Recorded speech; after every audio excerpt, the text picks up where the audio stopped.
Yo, what's going on, homies? It's your boy Stumped back for the OPTC video, and in today's video, the One Piece Treasure Cruise Twitter page, or X page, have released a OPTC letter. Now, I do want to give them huge props, because it seems like they have released a letter every single month since, like, April. So, the communication side of things, I do really enjoy this.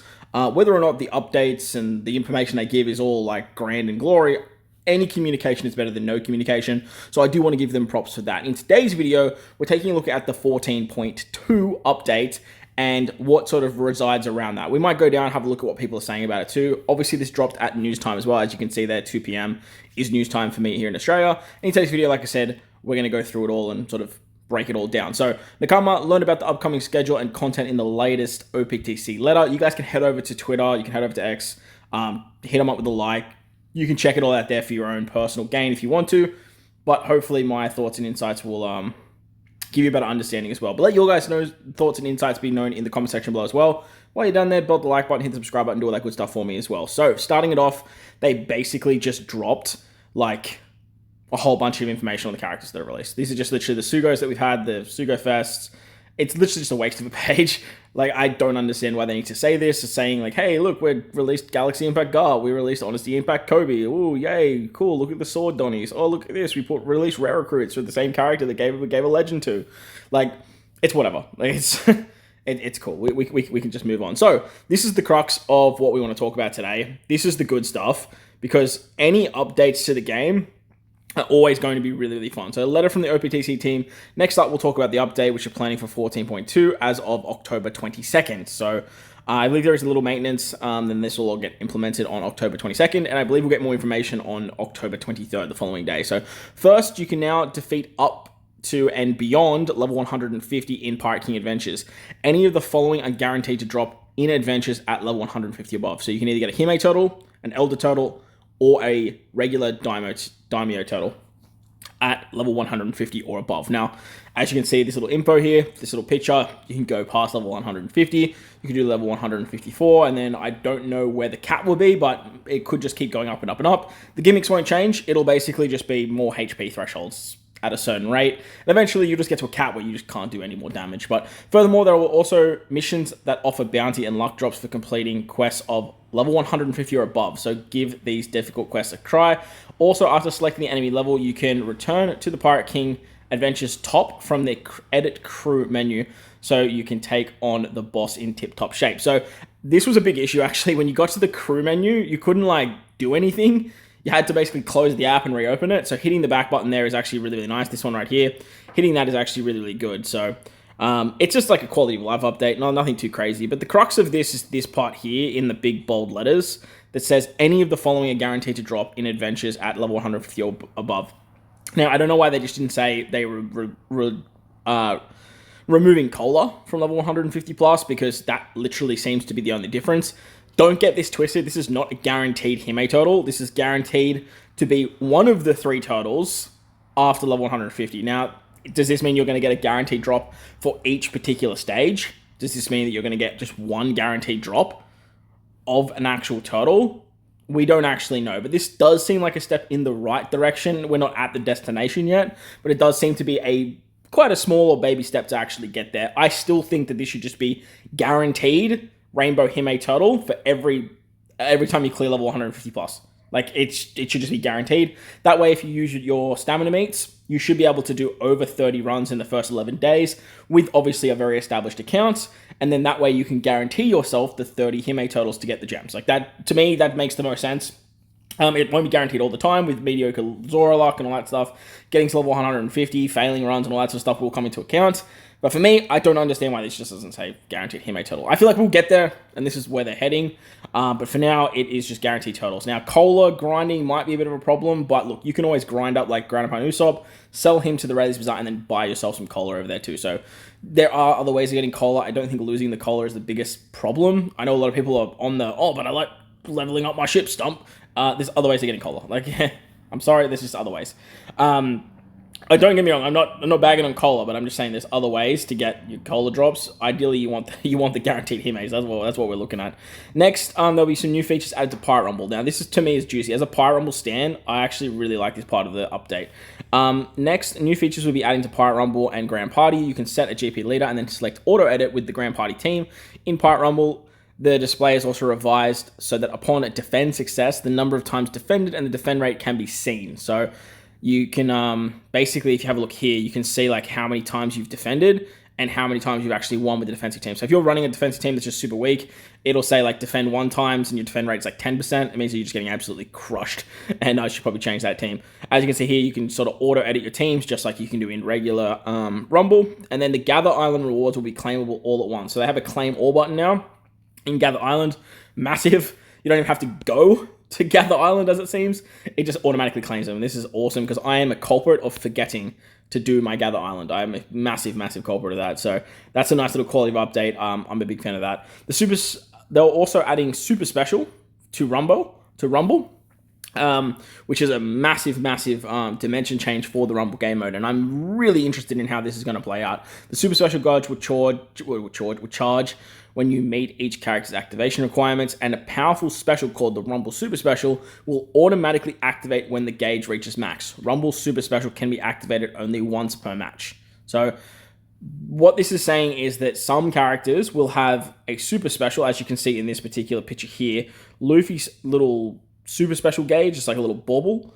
It will charge up once you meet certain requirements. And for Luffy's, it says when the team receives 3 enemy Rumble Specials, that will then charge up. It also states here that it will activate after you use your special. So it will automatically activate when the gauge reaches max. And the gauge will start to charge, it says here, that after you use your special, I believe. When the Super Special gauge is filled to the max, the next Rumble Special launch will be a Rumble Super Special with a powerful effect. So basically what this means is the next time you use your special, it will use the Super Special. So it's not like you get an extra special. It's just like when the next time it comes around, you have to have both gauges charged, as you can see in this little picture here.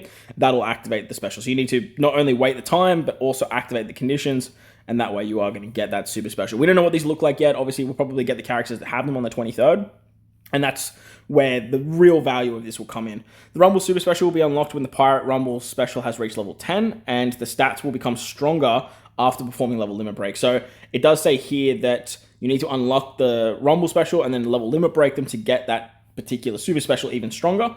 And when a character's Rumble Special level reaches level 10, the Rumble Super Special will be unlocked, and the effect of the Rumble Super Special can be further enhanced by level limit break. So if Legends get this, newer Legends and stuff like that, it is going to be gated behind level limit break. This gives another whole dimension to level limit break. It gives way more value to stuff like posters, and obviously this does satisfy the whales of the game, and it does have the potential of separating the mid-game from the real end-game players and the real big-time whales. Don't get me wrong, I definitely understand that, but at the same time, this all comes down to whatever characters get the specials. If they give it to Pirate Festival rare recruits, a lot of people have posters ready for them, so it's not that's not too much of a detrimental factor, because realistically, like, the rare recruit posters, the only characters who use rare recruit posters are PvP rare recruits anyway, so that's not going to be super detrimental. But I feel like they're probably going to give the super specials, or start trickling out the super specials, to characters that have a super evolution or a level limit break already. I feel like that makes the most sense, giving it to characters that have their level limit break already maxed out and they don't have any further progression. This is a good way of giving them an extra dimension to make the character viable once again. I'm a big advocate for super evolutions being very, very good in Rumble, with level limit breaks increasing their Rumble abilities. I think that's the best way of making an old unit viable again, scrapping Grand Voyage obviously, but having them viable in a game mode that we play every single day. There's a big event around once a month. It makes the most sense to me. So for me, I feel like this will come for level limit break characters that already have level limit break maxed out. So a new legend, for example, that doesn't have their level limit break abilities. For example, let's just take Garp, for example, for the related letter Sugo.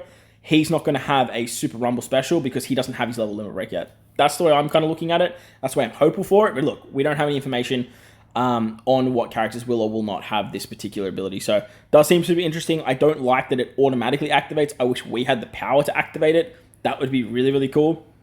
Because they're obviously like, you could save it for a dire moment, or you could just time it and make it work a little bit better to your favor. But at the end of the day, this again makes a whole different dimension to team building when it comes to Rumble, because it does obviously need an activation requirement, and this can basically be anything. As we've seen in Grand Party, like it could be like number of specials used, number of specials received, damage received, specials received. It could be even like have all of the Straw Hats on the team, for example, for Luffy, and it automatically charges. The possibilities there are absolutely endless. So that's the Rumble stuff. That's the auto claim stuff. There is one other page here for the OPTC letter that goes on just with the quality of life stuff. Now, quality of life stuff is always really, really nice, but for me, this kind of stuff is kind of whatever. So Sugo Rares are selectable in auto power-up now. Sugo Rares can now be selected when you're using the auto power-up for characters. When using auto power-up, you can choose Sugo Rares only, non-Sugo Rares, or both, making it easy for you to upgrade characters. So as you can see here, you can select what you want to do. I would honestly turn it off, because Sugo Rare characters have particular potential abilities that you're going to want to select. That's just my take on it. I would still keep it the way that it is and just have non-Sugo Rares available. But look, at the end of the day, you do you. If it's easy for you, you just turn it on. Post upgrade stats are now available in the shipyard. This is awesome, because there's been times where I want to look at what the ship will do at level 12 and I can't access it in game. I have to go to an external source and try and find it that way. And me being a boomer, that actually takes up so much time. So now it's in the game, I think this is actually really, really cool. Post upgrade stats are viewable in the shipyard. You can now check the maximum upgraded modified stats for ships at the shipyard. Make sure you upgrade any ships needed for taking on quests. So as you can see here, they haven't leveled up the Thousand Sunny. It's still level 1, but you can actually see what it does at level 12. It reduces all enemies' defense by 1 turn, reduces crew's attack down and bind by 1 turn. So a bunch of really, really good stuff there. And a very, very good quality of update, if I do say myself. But at the end of the day, like, it's something we could have got elsewhere, but why not have it in the game? New stamps. I love stamps. I love spamming stamps. I think they're so much fun when it comes to co-op. I give you my thanks and like sorry, and I'll take care of this. They're so fun to spam. I think it's hilarious that we finally got another one that says hello. I think we only have like good morning. Now we have Yamato saying nice to meet you. But these two, I can see myself spamming. I will do it, and I'll disable it just like absolute crazy when playing co-op with random people. I think I'm just gonna spam that like crazy. Very similar to the I'll take care of this. But as you can see, new stamps have been added, and frequently used stamps will be displayed first during co-op messages. So like you bet your ass, you're gonna see I owe you my life, I owe you my life, I owe you my life as my top fucking spammed one. These are only some of them too, so it does seem like there will be a little bit more, but that's just much of a muchness. Finally, we have the premium requests have been added to requests from Chopper Man. Premium requests, in which you can get rainbow gems depending on the number of times you've completed requests from Chopper Man, have been added. When you clear all requests from Chopper Man apart from premium requests, they will be counted, and you can get rewards for reaching each set goal. The progress for premium requests will reset on the 19th at 11 PST every single month. So keep playing to get all the rewards you can. The update schedule is to launch on October 21st, so please look forward to that. So basically what this is, as you can see, if you do 200 requests from Chopper Man every single month, you're going to get an extra 20 gems. Now, we worked this out, and it's something like 9 gems every single day, or something like 9, Chopper Man missions you can do every single day, which should easily get you to the 200. But then there's also stuff like events that go on with like PKA, obviously, every single month. We'll have like the treasure map, Chopper Man missions and stuff like that. So basically what they're doing here is just rewarding you for playing the game within particular moments.